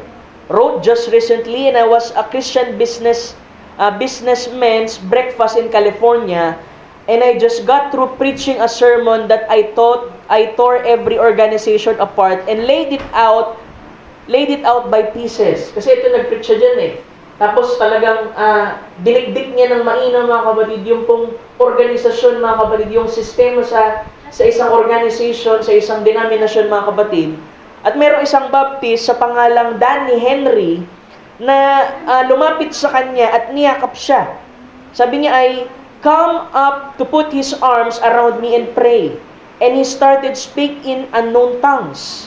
And there was a lady sitting out there from Louisiana, a French lady. She said, "That doesn't need any interpretation.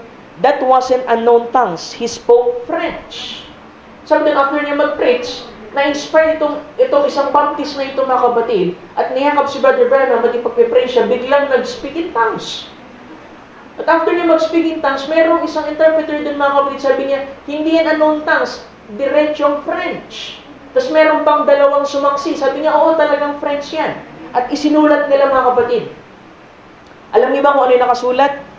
Sabi dito, "Because thou hast chosen the narrow path, the harder way, thou hast walked of thy own choosing." Kaya nga, mga kapatid, yung pagpili, ibinibigay sa iyo ng ating Panginoon. Basahin ko sa Tagalog. "Sapagkat iyong pinili ang makipot na landas at mas mahirap na daan, at ika'y lumakad sa iyong sariling pagpili." Yung laman, mga kapatid, ng unknown tongues ay ito. Vindication, mga kapatid, din po sa messenger, nang sabi, sapagkat iyong pinili ang makipot na landas, ang mas mahirap na daan, ika'y lumakad sa iyong sariling pagpili, pinili mo ang tama at tumpak na pasya at ito ay ang aking daan. So yung makipot na daan, yung mahirap na daan, mga kapatid, para sa atin, yun ang daan ng Panginoon. Pastor, kaya nga tayo naglilingkod sa Panginoon para alam mo medyo magkaroon ng comfort. Alam mo, may paraan ng pag-comfort ang ating Panginoon. Pero mga kapatid, kailangan nating maintindihan dahil tayo ang nandoon sa paglilingkod. Yung ating expectation, yung ating pong paglilingkod, i-adjust natin yun. Kasi tayo ang nagbibigay serbisyo sa ating Panginoon. Tayo ang naglilingkod. Nang sabi, pinili mo ang tama at tumpak na pasya at ito ang aking daan. Dahil sa napakahalagang pasya na ito, isang malaking bahagi ng langit ang naghihintay sa iyo. A huge portion of heaven awaits you. So yung pagpili pala natin, mga kapatid, alam mo, hindi ka pala lugi pagka pinili mo yung daan ng ating Panginoon. Diba, inisip mo, parang gusto ko muna magpayaman, pastor. Hallelujah.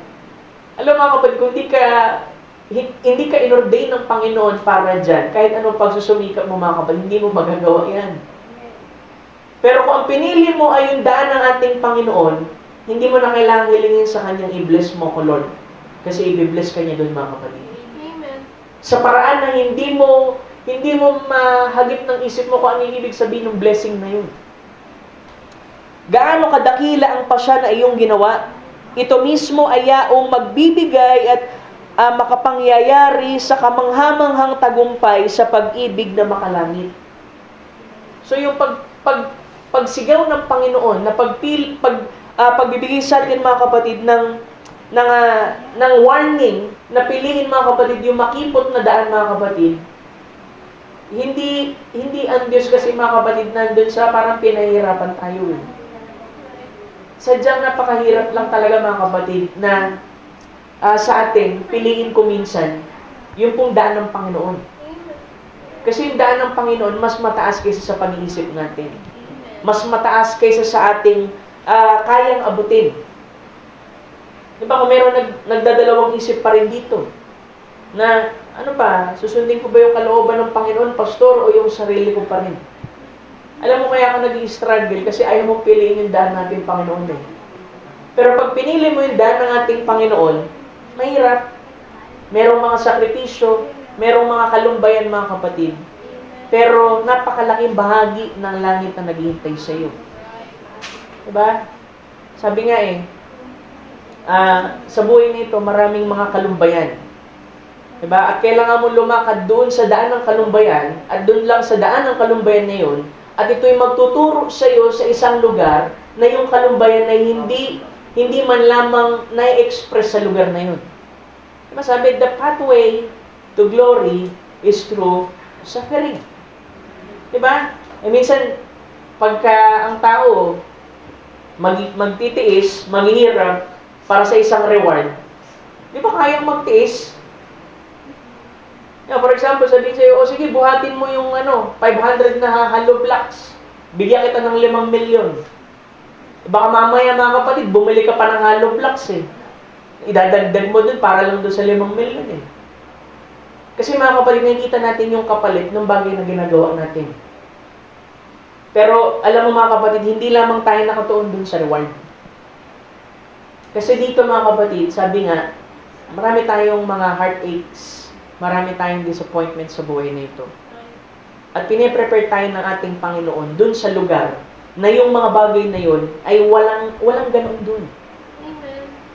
Diba? Sabi nga, pagka napipicture ka sa unang panahon, di ba mayroong mga negative yan? Diba? At yung mga negative na picture na yun mga kapatid, nilalagay yun dun sa madilim na lugar hanggang sa ma-develop yung tunay na larawan nito. At ganun din sa atin. Kaya tayo pinapadaan dito sa mga sari-saring bagay, pwede natin sabihin, mga negatibo mga kapatid na eksperyensya, pero yung mga negatibo na yun mga kapatid ay patotoo lamang na merong isang dako mga kapatid sa buhay natin na yung tunay na larawan nito ay hindi sa lugar na ito. Amen. Kundi dun sa isang lugar mga kapatid na itinalaga ng Panginoon sa atin. Diba? Hindi madali pagpili sa daan ng ating Panginoon. Hindi madali maglingkod. Minsan, talagang gusto mo nang bumitaw, gusto mo nang lumayo, wala nang makakilala sa'yo, magsimula ka ng buhay mo, pero ang totoo, hindi ka pa rin magiging masaya dun. Ang isang tao mga kapatid, na minsang nagkaroon ng kontak ang kanyang kaluluwa sa ating Panginoon. Minsan niyang naranasan ang presensya ng ating Panginoon. Hindi na mawawala yun. Kahit gaano pa mga kapatid ang kalagayan na dinaanan niya, may kung ano mga kapatid na bahagi, mga kapatid ng pagkatao niya, na babalik at babalik pa rin sa ating Panginoon. Amen. Kasi iniisip natin, tagal ako nawalay sa Panginoon, Pastor. Sinisikap ko, gawin itong mga bagay nitong papasaya sa akin, pero ang totoo, hindi ka pa rin masaya. Binili ko to, Pastor. Binili ko to. Pumunta ako sa ganito. Nakilala ko yung mga ganitong tao. Hindi ka pa rin masaya. Ba't di ka masaya? Kasi ang Panginoon lang ang kayang magpuno ng bagay mga kapatid na butas dun sa puso mo. Kasi uhaw yun eh. Diba? Minsan napo-frustrate tayo. Naglilingkod naman ako, pero parang medyo nawawala na yung joy, Pastor. Alam mo, uhaw yun. At ang tanging makapagpupuno lang yan mga kapatid ang ating Panginoong Jesucristo. So tayo mga kapatid, tingnan natin, ano yung mga extra baggage natin. Diba? Kasi makipot yung daan. Na ang sabi mga kapatid, ay pag sumikapan mga kapatid, magpilit kayong magsipasok sa pintuang makipot, sapagkat sinasabi ko sa inyo na marami ang magsisikap na pumasok at hindi mangyayari. Paano yung Pastor? Magsisikap naman pala, pero parang mas marami naman pala hindi makakapasok. Di ba sabi? Nung minsan mga kapatid na may lumapit sa ating Panginoon, sabi niya, ano bang pwede kong gawin para tamuhin ko yung buhay ng walang hanggan? Sabi niya, ganapin mo yung utos. Sabi sa kanya ng Panginoon, naganap ko na simula pagkabata. Sabi niya, and Jesus loved him. Pero meron ka pang isang kulang. Sipin mo yun, hindi ka ma-rapture dahil lang sa isang kulang. Hindi ka maligtas dahil lang sa isang kulang. Maaaring naganap mo yung ilang bahagi. Pero merong isang bagay mga kapatid na hinihingi ang ating Panginoon sa iyo at kailangan mong ibigay. At ang sabi dun mga kapatid, na manglaw tong taong to. Kasi sabi ng Panginoon, ipagbili mo, yung mga ari-arian mo, ibigay mo sa mahihirap, tapos sumunod ka sa akin, take up thy cross, follow me. At ayaw niya mga kapatid, yung daan na yun. Ayaw niya yung mahirap na daan na yun. Ayaw niyang piliin yung makipot na daan na yun. At tumalikod siya. Mga kapatid, ang sabi ng Panginoon, mas mabuti pa ang kamelyo na makapasok doon sa butas ng karayom kaysa doon sa mga taong mayaman. Pero huwag niyo puputulin doon. Ang sabi doon, ang bagay na ito ay mapangyayari lamang ng Panginoon. So, ang Diyos, mga kapatid, meron talaga siyang itinalaga, mga kapatid, na makakaabot doon sa dulo. Amen. Meron siyang tinalaga, meron siyang pinili, mga kapatid, na makakaabot doon sa dulo. Kasi sabi, ito'y mapangyayari lamang maliban kung anong kalooban ng Panginoon. Pero ikaw, mga kapatid, na nakaalam ng kanyang salita, nakakilala, mga kapatid, sa mensahe ito, I believe, hindi lamang yan basta, mga kapatid, isang insidente sa buhay mo. Diba, pastor, kasi napakahirap sundin ang message. Ang daming bawal, actually, mga kapatid, wala namang bawal sa message. Alam lang natin kung ano hindi marapat sa Panginoon. Kaya lang tayo, mga kapatid, nahihirapang sumunod. Alam mo, pinaka-ugat niyan. Kasi merong hindi pagsampalataya. Kaya sikapin mo, mga kapatid, doon ka sa unang hakbang. Yung maniwala ka. Kahit pa hindi mo nakikita yung buong picture, mga kapatid, sumampalataya ka. Kahit pa hindi mo nakikita na parang wala naman nangyari, pastor, naniniwala naman ako, pero parang dapat naniniwala ka rin dun sa mismong confession mo. Sabi nga ganito merong Japanese, mga kapatid, na mga experiment. 2 bote ng tubig. Yung isa, pinagsasalitaan nila ng mga hindi kind na words, hindi magandang salita. Tapos yung isa, mga kapatid, sinasabihan nila ng mga gandang salita. After, mga kapatid, nung panahon na yon, in-examine nila yung mga tubig, yung pong merong nakareceive, mga kapatid, ng hindi magandang mga salita. Ang pangit, mga kapatid, ng picture. Nung tinignan nila sa microscope, mga kapatid. Pero samantalang yung tubig na pinagsabihan nila, mga kapatid, ng magagandang bagay, nung tinignan nila sa microscope, merong mga na-produce na mga design na napakaganda. Parang mga snowflakes. Tubig. Pinagsalitaan. Nagkaroon marahil vibrations, mga kapatid, dun sa loob. Ano mga kapatid, ang katawan natin, ilang percent ng tubig? 70. So kung anong sinasabi natin, mga kapatid, yun talaga yung magmamanifest.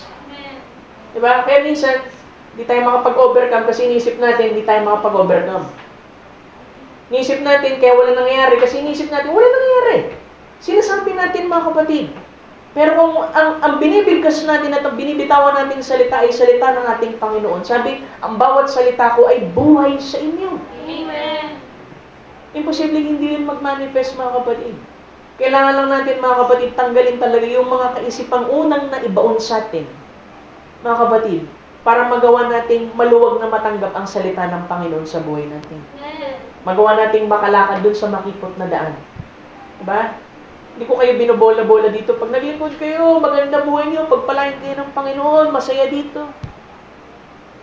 Alam mo, kung maghihirap ka na lang din, kung magsasuffer ka na lang din, at meron kang mga inconveniences na may experience sa buhay na ito, piliin mo na lang sa daan ng Panginoon. Kasi hindi mananatiling ganun. Hanggang dito lang yan, mga kapatid. Pero sa dulo ng buhay na ito, meron isang malaking kaaliwan, mga kapatid, na naghihintay po sa atin. Minsan kailangan natin tanggapin, talagang kasama yung kalumbayan Kasama yung mga bagay na hindi maganda sa buhay natin. Pero alam mo, kahit minsan, nagkakamali tayo ng decision sa buhay natin, dahil nga makapangyarihan ng Diyos, minsan ino-override niya yung kahinaan natin para ganapin yung original niyang programa, mga kapatid, sa buhay natin. Diba, like ko sinasabi sa inyo, sabi sa Scripture, all things work together for good to them that love the Lord. Pag mahal mo ang Panginoon, asahan mo, kunin mo yung pangako ng lahat, paglalakip-lakitin ng ating Panginoon at gagawa yan, mga kapatid, ng isang mabuting bagay para sa ikabubuti mo. Amen. At hindi natin yung ma-appreciate during the trials na kinakaharap natin. Ma-appreciate natin yan after the trial. Ng Diyos, napakabuti pala. Ang Diyos, mabiyaya pala. Ang Diyos, napakamahabagin. Hindi siya nagkukulang yung provision niya at lahat. Diba? Nawa, mga kapatid, sa umagang ito, magbunsod ito, mga kapatid, ng munting pag-inventory sa ating sarili. Diba? Marami na tayong dinaan ng experiences na hindi maganda marahil sa buhay na ito, mga kapatid. Pero panahon na para piliin mo, mga kapatid, yung daan na pinrovide ng Panginoon sa atin. Diba? Kaya few, kasi few lang din, mga kapatid, talaga yung pinili ng Panginoon. Kasi lahat gugustuhin nila yung malapit na daan, yung convenient na daan sa kanila. Pero kung bakit few, kasi few lang din mga kapatid, yung tunay na makaka-recognize nito mga kapatid, na ito'y kaparaanan ng Panginoon sa atin. Sino yung dumadanas dito mga kapatid ng mga inconveniences sa buhay? Sino yung mga dumadanas mga kapatid ng may mga tanong sa ating Panginoon? Diba? Alam mo, masasagot lang yan habang nagpapatuloy ka mga kapatid na lumalakad doon sa makipot na daan na binigay ng ating Panginoon. Hallelujah. Mahirap. Minsan, pagpapawisan ka dyan. Minsan, luluha ka talaga, mga kapatid. Pero kailangan natin tanggapin na ating Panginoong Jesucristo nga, mga kapatid, ay dumaras din, mga kapatid. Sabi doon ay, maging inspiration nyo ito, mga kapatid. He learned, mga kapatid, obedience by the things He suffered. Amen. Ano ibig sabihin nun? Yung pagpapaubaya natin sa ating Panginoon. Diba? So, tayo na nakakaalam, mga kapatid, sa buhay natin, ano yung mga baggage, ano yung mga bagay na nagpapahinto sa atin. Ano man yung mga kaisipan. Sabihin mo, kaya hindi ako makapagpatuloy kasi iniisip ko yung ibang tao, tingin sa akin. Alam mo, wala. Hindi ka dapat mga kapatid nakabase sa sinasabi ng ibang tao. Diba? Kaya yung iba, hindi makapagpatuloy kasi iniisip mo ibang tao. Samantalang hindi naman tao ang tumawag sa iyo. Ang ating Panginoon. Diba? Ang iglesia ay hindi lugar kung saan mga kapatid na sasakalin mo yung tupa, sabihin mo, ito yung mali-mali, sasampal-sampalin mo mga kapatid. Ang dakong ito mga kapatid ay dako ng pagtutuwid. Pero mga kapatid, bago ka magtuwid, kailangan maabot mo sila. Diba? Maramdaman nila na hindi ka lamang basta gumaganap na isang gampanin para lang masabi na nagagampanan mo ito. Kundi ito'y mga kapatid, isang bagay mga kapatid sa buhay natin na nalalaman natin. Kaya tayo tinutuwid dito mga kapatid sa loob ng bahay dalanginan para mapabuti tayo. Hindi ko kailangan sumigaw, hindi ko kailangan idiin sa inyo. Ang Panginoon ang bahalang magdiin ng mga salita at dalhin kayo mga kapatid doon po sa conviction. At kayo mismo mga kapatid ay mag-desire. Diba? Gagayahin mo ba si Abraham na pinili yung daan mga kapatid na makipot? O pipiliin mo mga kapatid yung daan na para bang kay Lot, mga kapatid? Hallelujah. Tulungan tayo ng ating Panginoon mga kapatid. So, hanggang dito na lang muna mga kapatid ang ibabahagi ko sa umagang ito. Amen. Tulungan tayo ng ating Panginoon. Diba? Magbulay-bulay tayo mga kapatid sa ating mga puso. Kung kailangang humiyaw ka sa ating Panginoon. Sabi nga, mga kapatid, darating ang panahon na sa pangaral ng salita ng ating Panginoon ay nandoon ang pagsiselyo ng ating Panginoon ng bautismo ng Espiritu Santo sa bawat mananampalataya. At kapag hindi tayo umaabot at hindi natin ito ninanas, mga kapatid, darating ang panahon na kahit anong sigaw mo at kahit anong pangyak mo ay hindi na ito ipagkakaloob ng Panginoon sa iyo. Kaya sa umagang ito, nawa, desire natin, Lord, tulungan mo ako, Panginoon, na lumakad sa iyo makipot na daan. Mahirap, ngunit alam ko na ang provision mo at ang lahat-lahat sa buhay na ito ay nandoon. Tayo po'y tatayo, mga kapatid. Awitin lang naman natin, mga kapatid, ang awit na ito at mananalangin tayo sa ating Panginoon. Awit na nagsasabing, Old Rugged Cross. Thank you, Jesus. On a hill far away,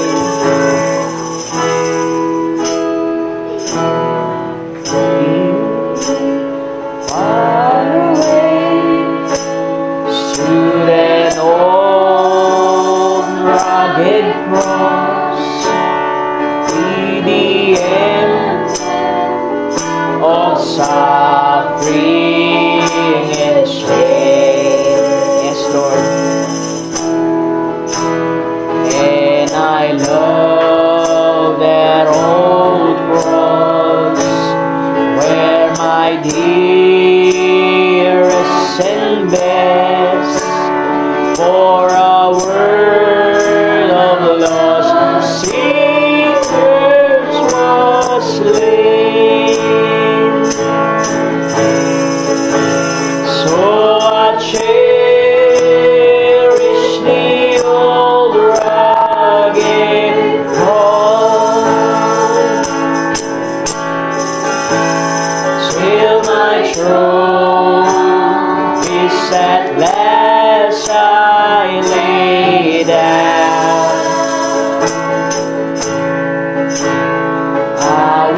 cling to the old rugged cross. Yes, Lord.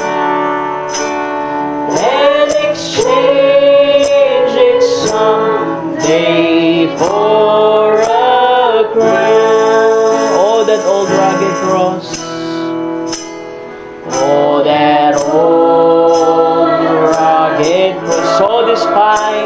So despised by the world, as a wondrous attraction for me.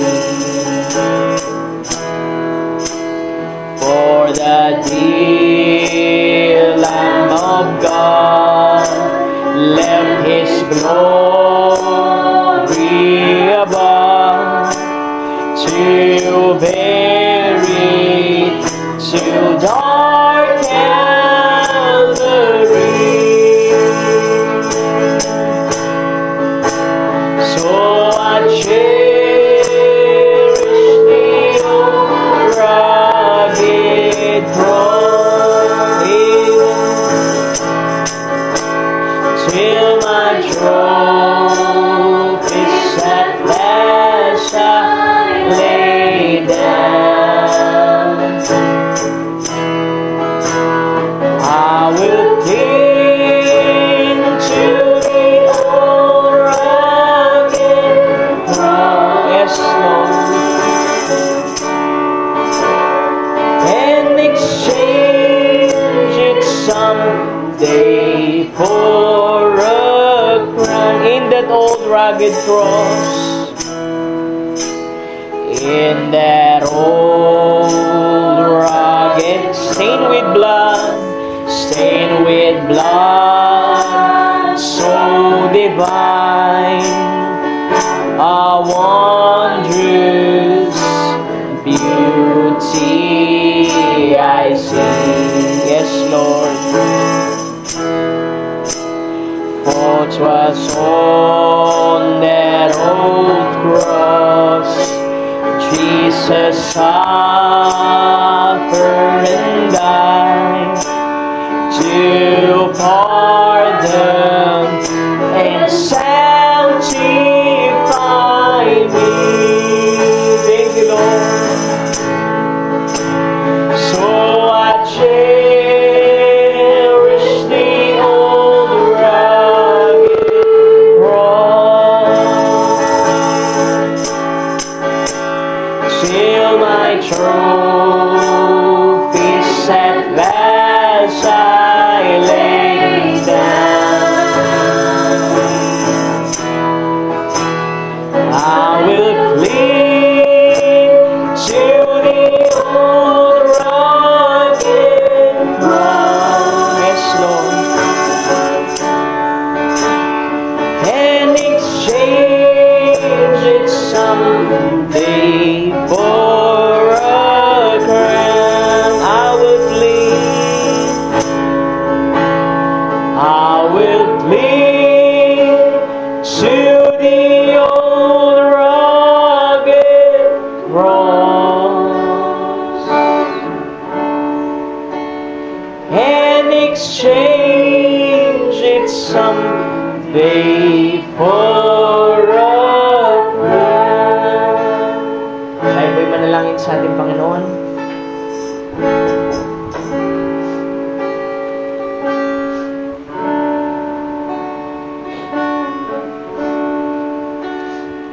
Amang banal na may-ari sa aming buhay, o Diyos na dakila sa lahat, Ikaw na may-ari ng aming pananampalataya at tagapagsaklan nito.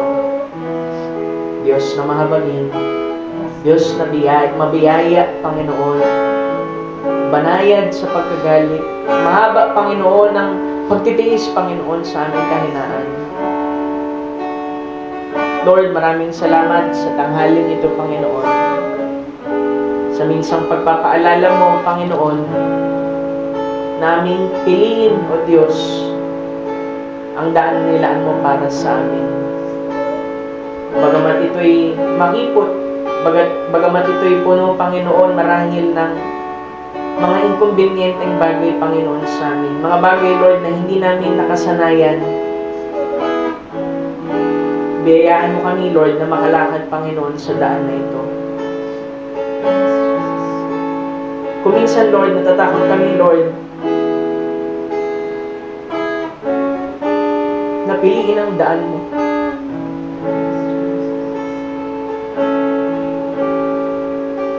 Dahil hindi biro, Panginoon, ang maglingkod sa iyo.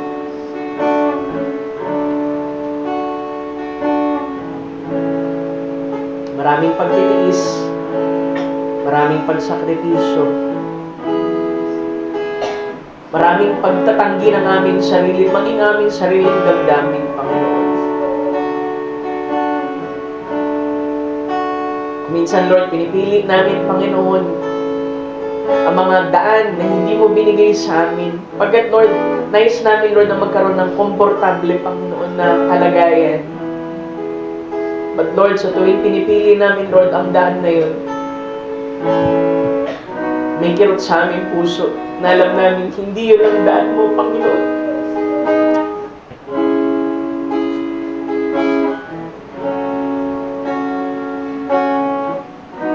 Lord, ramdam ko, Lord, ang bigat, Panginoon, ng mga anak. Ikaw ang Diyos na nakakaalam sa lahat ng bagay.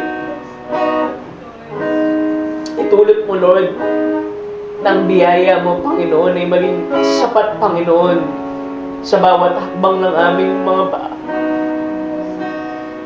Ikaw ang magbigay, Panginoon, ng kakayahan at kalakasan na magpatuloy sa kabila, Panginoon, ng aming natural na kalagayan. Ikaw ang Diyos na nagtuturo ng daan, Panginoon. Pukawin mo ang aming puso na patuloy lamang, Lord, na sundan ng tinig na yun, Lord, na laging sumisigaw, Panginoon, na manatiling sa linya sa daan mo, Panginoon. Tulungan mo kami, Lord, na hindi intindihin, Lord, ang anumang tinig na nanggagaling sa labas. Kundi, Lord, tanggapin, Panginoon, ang tinig na yun, Lord, na siyang maliit na tinig na nangungusap sa amin araw at gabi. Lord, hindi po biro, Panginoon. Ganapin ko minsan ng kalooban mo. Dahil hindi lahat, Lord, ay nauunawaan namin. Hindi lahat ay abot namin, Panginoon. But Lord, give us grace, Lord. Double grace, Lord. Na magawa namin makatayo, Panginoon, sa kabila ng madilim na mundong ito.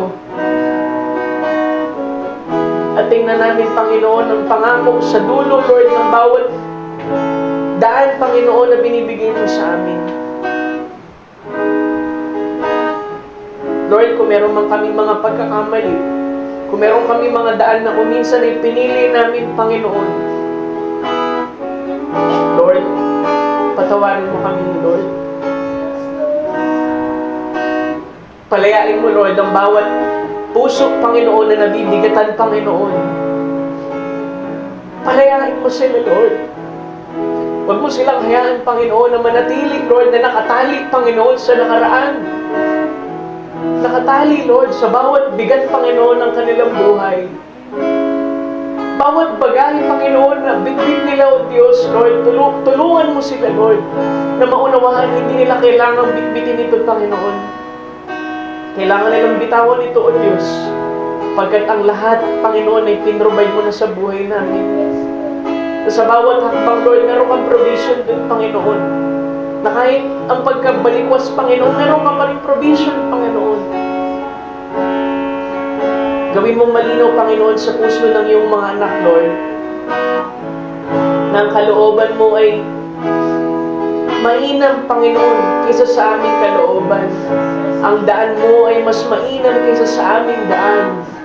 Ang aming mga pag-iisip, ang aming mga damdamin, Panginoon, ay walang anuman, Panginoon, sa iyo, O Diyos, na nakakilala sa hinaharap, sa presente, at maging sa aming mga nakaraan.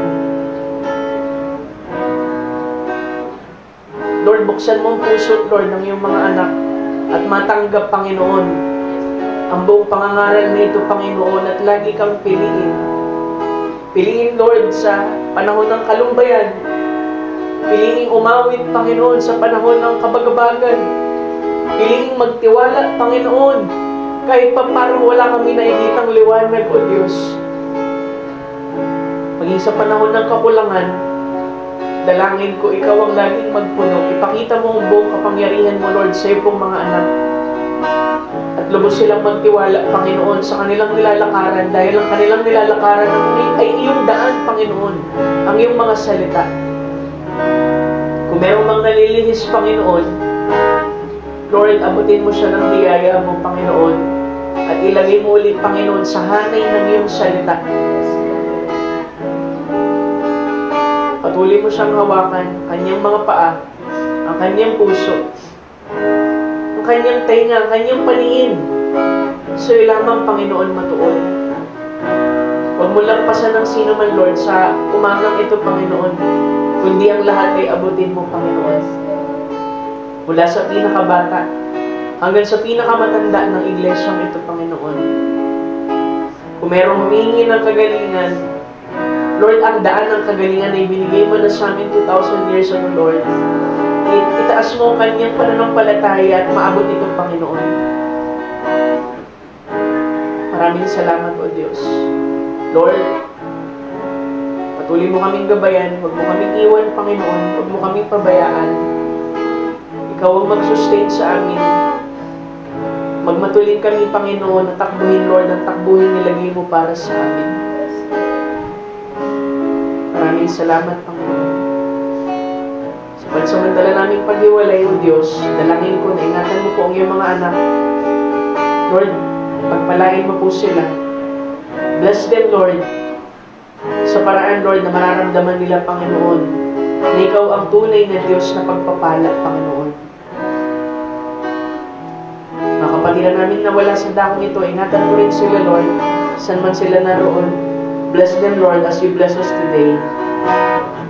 Nawa ang kapayapaan, biyaya at pag-ibig ay manatili sa aming mga puso. At ang iyong Santong Espiritu, Lord, nang siyang patuloy na gumabay, Panginoon, sa amin. Muli, Lord, maraming salamat sa iyong mga salita. Purihin ka sa walang hanggan. Ikaw ang mapasalamatan sa umagang ito. Ikaw ang madakila. Ikaw ang Panginoon ang mapapurihan sa lahat-lahat, Panginoon. Muli, O Diyos, maraming salamat. Sa iyo namin binabalik ang lahat ng papurit at pasasalamat sa iyong dakilat matamis sa pangalan, aming Panginoong Yesus. Amen and amen. Salamat sa ating Panginoon. Tapos na po ang ating service. Narin tayong magkamayan habang inaawit natin. Yung awit na nagsasabing, sa biyaya mo lamang. Mula ako nabubuhay, sa biyaya mo lamang. Ako nakakapagpuri, sa biyaya mo lamang. Ako kumakapi, ang lahat nito'y biyaya mo sa akin. Sa biyaya mo lamang ako nabubuhay, sa biyaya mo lamang ako nakakapagpuri, sa biyaya mo lamang ako kumakapi, ang lahat nito'y biyaya mo sa amin. Ang lahat nito'y